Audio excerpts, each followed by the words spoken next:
Hello and welcome to another exciting episode of the Weekly Shonen Jump Breakdown for the week of June 11th, 2018. This one's going up quite a bit late due to a dental appointment that I had, but I can speak again, though it does hurt to talk, so I will probably not be talking as much as usual. But, not going to let that stop me. We're here to talk about Weekly Shonen Jump, and let's get started. My Hero Academia 186 kicks it off, Endeavor and Hawks. And Hawks is a pretty chill guy for a guy that has to work so hard and is constantly keeping a visual on everything going on. We also get to see that there are theories and stories and ideas being spread among the populace that are leading people back towards villainy. I mean, Stain was a big one, but it seems like there are more happening where people are starting to talk, and that's definitely not what the populace needs right now. We also get to see Endeavor doing his best as well, and trying, to do an autograph and shake a hand. But it's kind of liked how much of a jerk he was, and they're not too happy that he's trying to change. We also find out that Hawks had been working with Tokoyami during the leasing program, where they were working with really high class heroes. That's pretty cool. Tokoyami and Hawks. Hawks wants to make this world one where heroes have time to kill, where they have time to relax and chill, and that's a really cool moment where they're sitting there, Endeavor standing by that point, but they're discussing that in that restaurant, in that skyscraper, and then Endeavor just sees that Nomu and just basically gets ready to fight. Tells Hawks to get the waitress out of there, and then he's on it. And we get to see that the Nomu was looking for someone extremely strong, and it just so happened to find Endeavor, who's the strongest hero right now because All Might's no longer a main hero in the picture. All told, this was a really fun chapter. We got to learn a little bit more about Hawks. We got to see Endeavor being cool, and I think it won a lot of people back over with the way that he works throughout the rest of these arcs. But I really like him so far. After that, we have the Promised Neverland 90, Let's Win. We get to see all the dolls everywhere on the ground in that cover page, clearly representing all the children that Luvis has massacred. We also get to see the Nameless Man telling them that they have to run, almost getting sick at his own uselessness and the memories flashing to him of what Luvis did to his friends. But Emma refuses to let anyone die. She then tells them that she knows the way to get to the human world, and the Nameless Man's convinced, even calling her by her name, and offering his own if they can kill Luvis and escape. As they plan, Emma sees the monkey demon in the window, and it screeches. Luvis then crashes through the wall, his sense is still damaged, as the final round of this fight begins. Yet again, Luvis is awesome. The Nameless Man's really cool. Emma refuses to back down from her ideals. I really like that about her character. I like that she is headstrong and wanting to protect everybody, but not out of a hope that she'll be able to do it, but out of a real desire to get work done to be able to protect them all. I like that. After that, we have One Piece 907, The Empty Throne. We get to see Kaido and Big Mom are both fighting for Luffy's head, and Garp has fought both of them before. We see the Empty Throne, which is obviously the titular thing of this chapter, and we find out how, the kings of the realm plant their swords in the ground in front of it, because the throne needs to stay empty so that everybody can, continue to work together. And we see Stelly wanting to sit in that throne. We also see Shirahoshi getting captured, and Leo and Side move in to save her, but Rob Lucci stops them. It was like, hey, no, you really don't want to do this. Trust me. We gotta do what they say. They're celestial dragons. It's just how it is.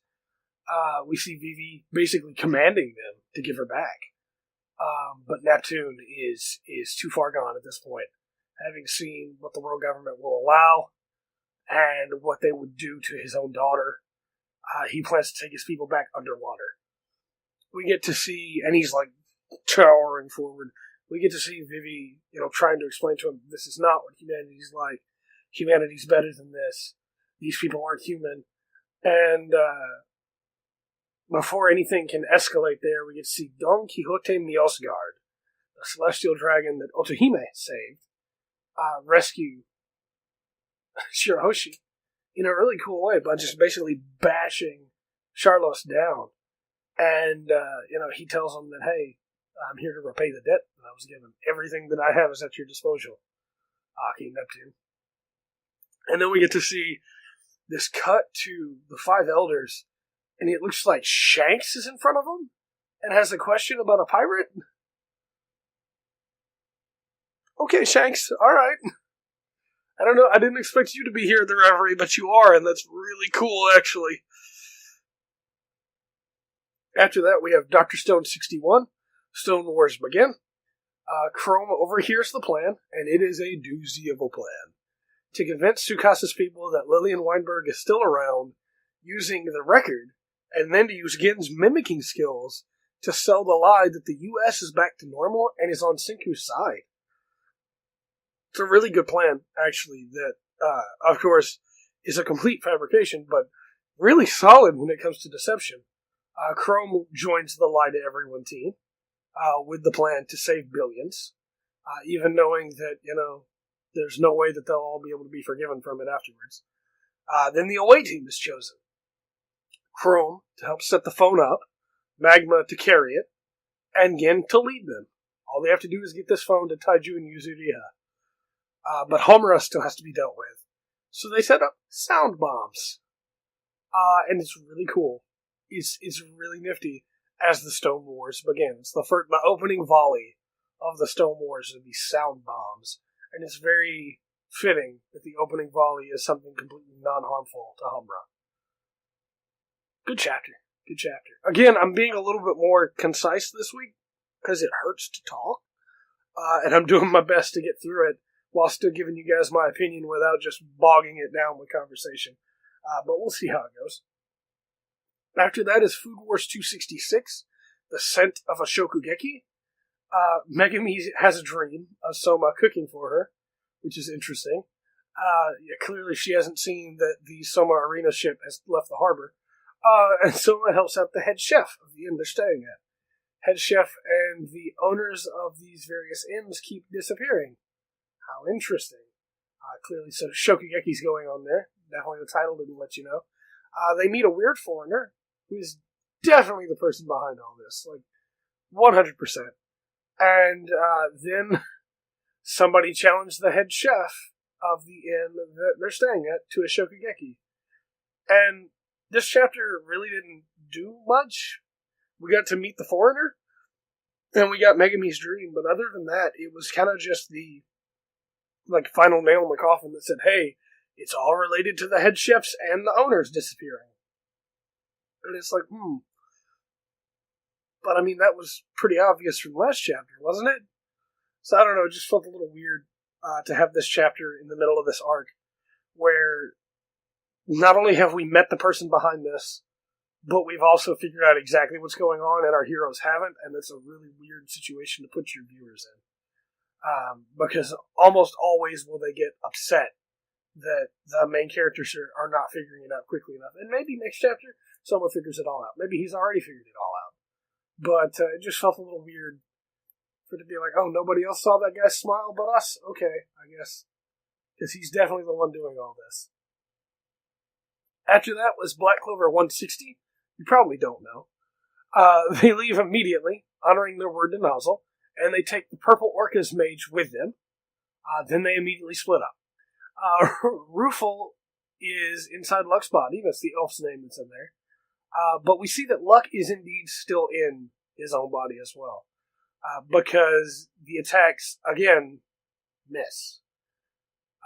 We also see that Rouge still sees Luck as an ally, because she first protects Magna, and then protects Luck, even though Rufel is in control.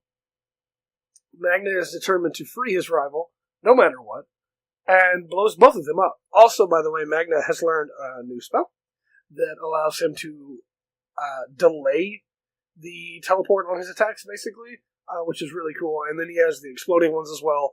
By mixing all of them up, he has a really, really powerful offensive payload, basically, that he can just fire out, and it's really nifty. But he blows himself up with Luck, because Rufel never would have seen that coming, even though Luck would have. And then we get to see Magna go into some kind of super crazy combo, where he just unloads on Rufel. But then Rufel unlocks some kind of limiter, and goes all out as well. Asta's on his way, he's definitely going to have to save him, And, soon we'll have luck back, most likely, because of Astos' new sword. But I thought this was a really cool chapter to show that Magno wasn't a pushover, even though he wasn't selected for the elite core of Magic Knights like the others were. He's still really cool, and I really like Magna. And his determination to knock some sense into his friend and rival is really cool. I like him a lot. We Neverland 66. As the festival unfolds mysteriously, X dance in full splendor. We see Karisu's performing with the swim team. She's already learned all the moves. Takamoto is dressed as the black full pure that we saw in the episode Yuiga's sister was watching 2 chapters ago. 3 chapters ago? Either way, it was a really nice callback. Which all leads into a commercial for the udon booth. It's very, very well planned, and Yuiga solves almost everybody's problems in one fell swoop, which is super clever. Even Kurisu got a good memory out of it, before her costume falls apart due to a loose thread that Yuiga pulls. We then get to see Kashima grab him, under the pretense of more advertising, and he gets the costume Kurisu was supposed to be in, Meowleon Bonaparte, which is just a cat Napoleon Bonaparte. It's just hilarious. I don't know why they thought that would be perfect for Kurisu, but it's hilarious, and I also love that it's clearly not the costume that Yuiga was supposed to put in, but because all the costumes are jumbled up anyway, it makes sense that it would be here. We also get to see that while, Yuiga is leaving in the Bonaparte costume, that Furuhashi is trying to escape as well while dressed as a princess. And this will definitely lead to some hijinks next chapter. Most likely, Yuiga will catch her, and the fireworks will go off, and they will technically be touching, but he's in a full-body costume, so it won't count. Regardless, really thought this was a fun chapter. I thought it was super clever of Yuiga to do all that together. And, everybody had to have some fun before poor Kurisu no longer had a shirt on. After that, it's Robot Laserbeam 60, Final Hole Part 1. Yozan is going all out and breaks his 3rd ball of the day. Robo's shot is off the mark, but Ginbro aimed for the rough on purpose.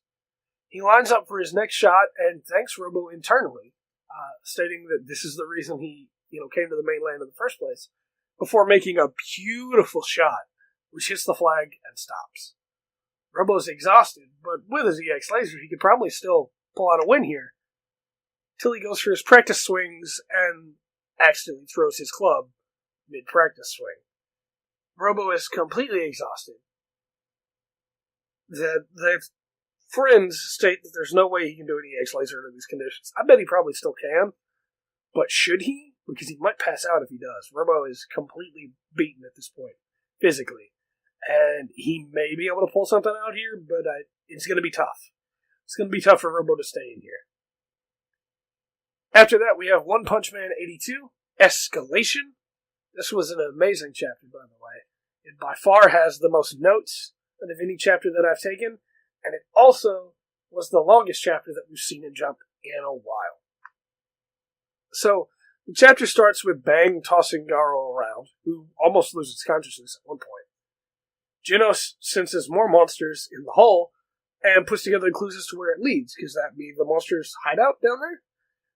Bang and Bomb are impressed by Garo's fortitude, even as they hold nothing back against him. In fact, Bang makes the comment of, "Hey, big bro, do you think that you could have taken this many hits back in the day?"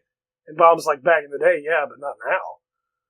Garo's life flashes before his eyes, and he remembers his purpose. Humans are cruel, so he would become a monster to show them their own cruelty. Something in him snaps, and he rips a tree out of the ground, using it to create a cyclone. As the heroes are pushed back, the bird monster flies in to grab him. We see Genos prepare to bring him down, and, Bang calls out to him, but Genos is like, "I gotta take him out. This is our only option." But as he does so, the monster bird calls for backup, and Centichoro bursts out of the ground. And the chapter up until now had been pretty good. Centichoro's appearance and the following stuff that happens after that is absolutely amazing. The gigantic centipede monster bursts from hiding and blocks the blast, and the 3 S-Class heroes rush to save the other heroes the Garo had beaten as Sentichoro tears up the ground around him by just how big he is. The bird tells Garo that Sentichoro will clean up his mess, kill the heroes he failed to kill, and this upsets Garo. Garo says those are his prey. He fights his way. But the bird goes on to tell him that only 4 heroes can beat Sentichoro. Tatsumaki, Metal Knight, King, and Blast. And Blast is the one that Sentichoro is looking for. Now we know, of course, that King should not be on that list. But nobody else knows that. We as viewers know that King is nowhere near as strong as the rest of the world thinks he is. We know that instead Saitama should probably be on that list. But the Monster Bird is 100% positive that Genos, Bang, and Boom cannot beat Sentichoro. Genos blasts Sentichoro, which does nothing, as Bang and Boom strike together in perfect harmony. They knock him back and then just pummel his body. And we get to see Sentichoro flail as bits of him begin to break off, and it looks like, hey, they beat him. But then his face peels back to reveal another face, and then another, as he molts. Genos volunteers to hold him off, while the brothers get the other heroes to safety. He then puts up a fight. Genos has this really awesome series of events where I can't wait to see it animated, where he and Sentichoro are just going at it as he's running down Sentichoro's back and then jumping through the air and like blasting at him and trying to cut at him. At one point, he gets cut in half. And he reconnects with his severed body in mid-air to do a jet drive arrow into Sentichoro's teeth, which he breaks, and then into his throat, where he fires an incineration cannon down Sentichoro's throat. Genos then lays broken on the ground as Sentichoro begins to heal and goes in for the kill. Sentichoro's crazy powerful, and even Genos' best efforts were not enough. We get to see that, Bang gets him out of there, and then Bang turns around to take his turn to try and slow down Sentichoro, knowing that he'll die in the process, when King shows up, claiming he brought Blast. King continues to antagonize Sentichoro, stares it down, looking all the world like the S-Class hero he is. As Saitama steps around him and serious punches Sentichoro. There's a really powerful moment here where King is beginning to panic because he's afraid that Saitama's not going to do it. And then Saitama, having completely decimated Sentichoro with one punch, talks about how that was paying him back for just beating him all the time in video games. We get to see that as they talk, Sentichoro's body continues to crumble. And there's this cool shot of, on the other side of Sentichoro's destroyed body is Genos. And Genos, beaten, crushed, asks his master, what does he lack? And Saitama responds with, maybe power? Poor Genos. Because he immediately believes it and decides he just needs to be more powerful. Which means that the next time we see Genos, he'll probably be, I'd say, at least twice as strong as he already is. Because he's going to definitely get upgraded again. And man, Genos is already crazy strong. So that's going to be great. I really like Genos as a character. I am curious if Bang and Boom got to see that Saitama was the one who did the punch, or if they think King did it. We know that Bang already has an inclination that Saitama is super powerful, but it would be really cool if Bang and Boom both believe that it is. I think it's Bang and Bomb, not Boom. Both believe that Saitama did it. Although it would also still be really funny if they thought the King did it. Regardless, this was a really solid chapter. I'll move into the lightning round and come back to this one. For the lightning round, My Hero Academia 186, Endeavor and Hawks, give it a thumb up. This was a really fun chapter. I liked a lot of what happened in it. Looking forward to next chapter when we get to see Endeavor actually fighting. But the relationship between Endeavor and Hawks is really cool. And finding out that Hawks was training Tokoyami is also really cool. Promise Neverland 90, Let's Win. I'm going to give this one 2 thumbs up. I thought the way that the Nameless Man was having to work past his own memories to be able to continue, the planning phase, and then getting to see the demon monkey just sitting out there, chilling, watching until it got a good read on him, and then shrieking to let him know where it is, where they all are. I thought that was really cool as well. This was a really fun chapter. One Piece 907, The Empty Throne. I'm going to give this one 1 thumbs up as well. Getting to see Rob Lucci again. Getting to see Neptune just getting ready to fight. And then getting to see Bjelsgard again. It's really cool. Dr. Stone 61, Stone Wars Begin. Give this one a thumbs up as well. The plan's really solid. I think it's super clever. I think that they're definitely going to have a lot of people that feel betrayed, but it's super clever. Unfortunately, it's probably going to fall apart, but I really liked it. Food Wars 266, The Sin of a Shokugeki. I'm going to give this one a thumbs down. I really didn't like that they just keyed us into who the bad guy was, and that they basically told us exactly what's going on without letting Soma or making me figure it out. If it had come from Soma instead, where Soma was like, I figured it out. That guy's behind it, and we're gonna stop him this time. That would have been really cool, but instead it's just like, well, we have all the clues. They don't, but because we have all the clues, we know exactly what's happening, and they don't. Which is never a good feeling, in my opinion, when it comes to manga or anime. After that was Black Clover 160. You probably don't know. I'm going to give this one a thumbs up as well, for Magna being super cool and, believing in his rival. We Never Learn 66, As the Festival Unfolds Mysteriously, X Dance in Full Splendor. I'll give this one a thumbs up as well. Thought about giving it 2 for Mioleon Bonaparte,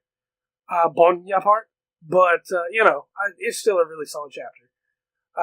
Furuhashi only got that last shot at the end, and Yuiga's plans were perfect, but it also felt a little weird to suddenly have the costume tear apart because Yuiga sees something he didn't see before. You know that I'm all,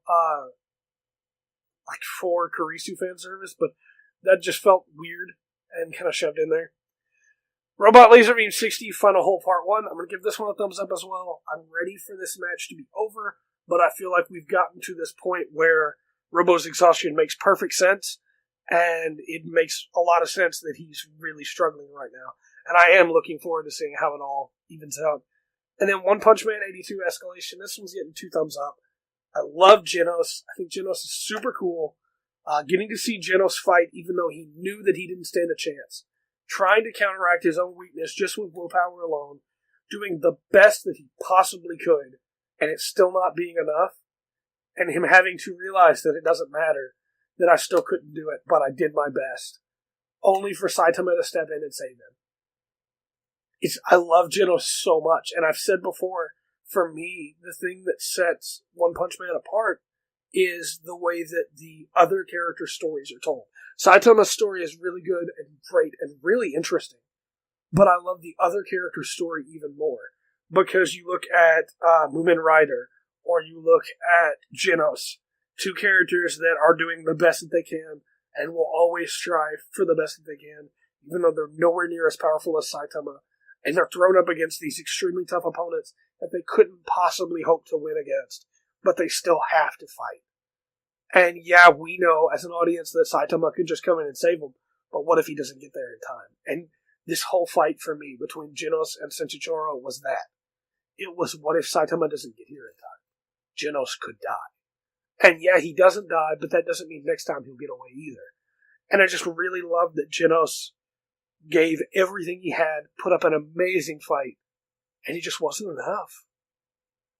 So I'm definitely looking forward for more Genos. I really can't wait to see this animated. Definitely 2 thumbs up. With all that said, though, I have been Toothache Trey. We've been the Full Spectrum. We'll be back next week with another exciting episode of the Weekly Shonen Jump Breakdown. Probably actually be this week, because this one's going up that late. But remember to always enjoy the full spectrum that Jump has to offer.